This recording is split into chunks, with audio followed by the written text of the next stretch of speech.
Sejarah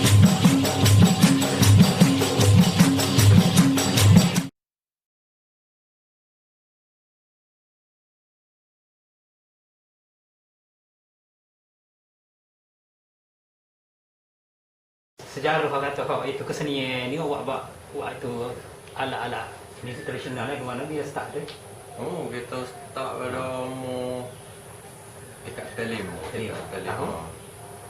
Lupa dah kita sebab lama dah. Ada dah 5-16 tahun juga dah. 5 tahun, 15 tahun ni. Pas apa minat? Kalau muzik tradisional ni. Dia sebenarnya daripada arwah ayah lagi. Turun-temurun lah dia ni. Turun-temurun. Malaysia kaya dengan pelbagai jenis alat muzik tradisional yang meliputi Melayu, Cina dan India. Misalnya nama-nama alat muzik tradisional Melayu seperti canang, gendang, gong, kompang, gambus, rebana, sapi, godombak, rebab, sundatang, geduk, jidur, kesi, bonang cak lempong, mong, kenong, angklong, serun, demung, surulin dan serunai. Alat muzik tradisional Cina pula terdiri dari erhu, pipa dan suruling. Manakala alat muzik tradisional India pula seperti dolak, tabla dan vena. Walaupun kita telah merentas zaman dengan wujudnya beberapa jenis alat-alat muzik moden, namun alat-alat muzik tradisional masih lagi digunakan dalam kebanyakan majlis seperti kenduri dan sebagainya. Walaupun sebahagiannya tidak lagi digunakan dan generasi hari ini kurang serta tidak lagi mengenalinya. Malah pembuatannya juga mungkin agak perlahan kerana tidak lagi menerima tempahan. Di Kelantan sendiri misalnya, beberapa jenis alat-alat muzik tradisional Melayu seperti gendang silat, gendang makyung, gendang wayang kulit, gendang dikir barat, suruling dan sebagainya masih digunakan di kebanyakan tempat walaupun ada di antaranya tidak lagi dikenali disebabkan tenggelam di mamah zaman. Apatah lagi dengan ketiadaan penggiat sementara pendengarnya juga lebih mengutamakan alat muzik moden yang dianggap lebih baik. Walaupun zaman telah menenggelamkan peranan alat-alat muzik tradisional ini kepada umum, namun percayalah terdapat individu yang masih berusaha gigih dengan menghasilkan alat muzik tradisional itu yang hakikatnya golongan muda hari ini tidak lagi berminat dengannya.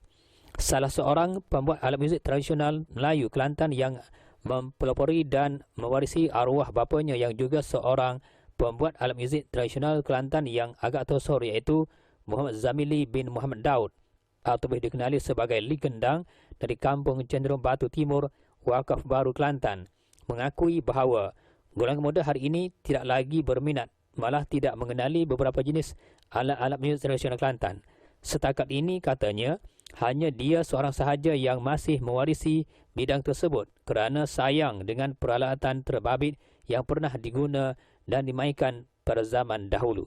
Mengenali Muhammad Zamili yang mendakwa beliau memulakan kerjaya membuat alat muzik tradisional tersebut ketika masih lagi menuntut dalam tingkatan 5 dan berusia 17 tahun. Katanya, pada awalnya beliau tidaklah begitu berminat dengan alat-alat muzik tradisional ini. Namun ketika hayat bapa, beliau sering membantunya untuk menghasilkan dan menyiapkan alat muzik itu. Bapa beliau adalah pencipta asal alat muzik tradisional di kampung ini. Jadi beliau sebagai anak lelaki tunggal perlulah membantu meringankan kerja-kerjanya itu. Katanya lagi, dengan sekadar memberikan bantuan dan sering menolong kerja-kerja arwah bapanya, ketika itulah timbulnya minat untuk mencipta alat muzik itu sendiri. Sehingga hari ini, beliau yang telah berkeluarga masih mencipta alat muzik tradisional tersebut malah tidak menang tangan kerana kerap menerima tempahan dari pelbagai pihak. Di antara alat muzik tradisional yang dihasilkannya seperti gendang silat, gendang makyung, gendang wayang kulit dan dikir barat. Lazim menurutnya, beliau menjual alat muzik tersebabit dan seperti selalu beliau membuatnya apabila menerima tempahan daripada individu, pihak persatuan maupun badan kerajaan. Setakat ini, menurutnya, tempahan terhadap alat muzik tersebabit memang tidak putus-putus. Bercakap soal harga alat muzik yang dijualnya, ia bergantung kepada keadaan barangan untuk membuat alat muzik itu, seperti jenis kayu yang digunakan. Dari segi harga pula, misalnya, satu set gendang dikir barat berharga RM1,700, gendang silat pula berharga RM1,800 dan RM2,000 berdasarkan tambahan aksesori yang digunakan. Harga yang diperkenalkannya itu adalah harga standard yang dianggap berpatutan. Katanya, terdapat peningkatan harga dulu dan sekarang dalam kadar RM100 setiap jenis peralatan itu. Kenaikan ini disebabkan kenaikan harga barangan keperluan. Apatah lagi, beberapa jenis kayu yang digunakan untuk membuatnya juga telah naik harga menurut situasi semasa. Menurut Muhammad Zamili, banyak jenis kayu yang boleh digunakan untuk membuat alat muzik tradisional seperti gendang silat. Namun, beliau menggunakan kayu nangka untuk membuat gendang tersebut. Selain itu, beliau juga menggunakan kayu sena, iaitu dua jenis kayu yang tidak mudah pecah. Apabila ditanya kenapa menggunakan kayu nangka tetapi tidak menggunakan jenis-jenis kayu lain yang dianggap lebih kokoh dan tahan lama, menurutnya sejak arwah bapanya lagi sering menggunakan kayu nangka untuk membuat alat muzik tersebut. Walau bagaimanapun, sebab-sebab penggunaan kayu nangka kerana penggunaan kayu nangka kelihatan cantik dan menarik, tahan lama, bunyi pun sedap didengar berbanding kayu lain malah keadaannya agak ringan. Menurutnya, arwah bapa beliau mula membuat alat muzik itu ketika usianya 50 tahun. Sebelum membuat alat muzik tersebut, arwah bapa akan meminta pendapat rakannya di Kuala Lumpur terlebih dahulu sebelum membuatnya. Setelah menerima pendapat rakannya itu, adalah amat mustahil untuk arwah bapanya mencipta alat muzik itu di tempat orang. Ini kerana timbul ilham di sanubari bapanya. Daripada mencipta alat muzik di Kuala Lumpur, lebih baik memulakan kerjaya berkenaan di kampung halamannya sendiri. Bermula dari situlah arwah bapanya mula membuat alat muzik tersebut di rumah pusaka di kampung Cenderum Batu Timur yang didiaminya dan diwarisnya pula olehnya hingga sekarang. Katanya menambah, beliau mewarisi kesinambungan yang ditinggalkan oleh arwah bapanya itu kerana generasi muda hari ini tidak begitu berminat dengan pembuatan alat-alat muzik tradisional itu. Bertolak dari saat itulah, beliau memulakan tekad daripada membiarkan diri tanpa sebarang usaha sedangkan kudrat masih ada adalah tindakan terbaik supaya beliau mencubanya. Katanya, dalam usaha menghasilkan alat-alat muzik tradisional menggunakan kayu-kayu yang dikhaskan tidaklah terlalu sukar tapi tidak juga terlalu senang. Namun, yang perlu ialah sifat sabar adalah tangga kejayaan. Maknanya, jika tiada sifat sabar sudah pasti terlalu sukar untuk menghasilkannya.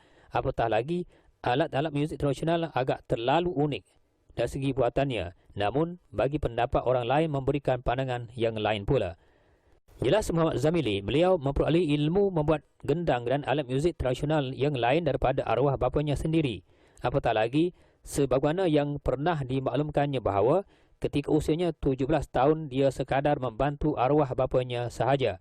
Bermula dari sekadar membantu, akhirnya minatnya timbul dan sehingga hari ini beliau masih meneruskan warisan arwah bapanya itu disebabkan permintaan terhadapnya agak tinggi. Menurutnya lagi, buat masa sekarang tempahan terhadap alat muzik tradisional ini masih diteruskan dan beliau sendiri tidak menang tangan untuk menyiapkannya.